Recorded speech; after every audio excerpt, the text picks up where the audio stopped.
गोजां बोथोर हाबनाय लोगोनो गिख्रंथाव बेमार फैदों। जुदि नोंथांनाव हां लानायाव खस्थ' मोनदों, नोंथाङा गुजुबाय थानाय जादों, देहाखौ मेंनाय मोनदों, लोमजानाय मोनदोंब्ला अब्ला नोंथाङा सांग्रां जा। नोंथांनि देहायाव बेफोरबायदि लैखोना सोमजिदों अब्ला नोंथाङा थाबैनो डक्टरनि सेराव थां। नोंथाङा बानानै जुदि डक्टरनि सेराव थाङा अब्ला नोंथाङा खैफोदाव गोग्लैनो हागौ। बे बेमार जाब्ला नोंथांनि देहायाव मा नुथाय नुजायो बेखौ सावस्रि बिफाना फोरमायदों। बे बेमार जाब्ला हां लानायाव खस्थ' मोनो, गुजुबाय थानाय जायो, ससे थाबायनायावनो मेंनाय मोनो, खर' सानाय, मोदोम सानाय, लोमजानाय मोनो। बे बेमार जाब्ला गगा मोननाया जुदि थाफामाखैब्ला, जुदि देहायाव बेफोरबायदि नुथायखौ हमदांनो हादों अब्ला नोंथाङा गोबाव खालामाबालानो डक्टरनि सेराव थांनानै फोरमायहै।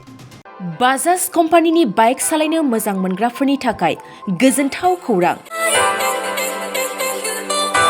बेसेन नाङाजासे 5 लिटार पेट्रल, गंनै हेलमेट, सीट कभार, 12 टाइम्स वाशिं कुपन मोननो हागोन।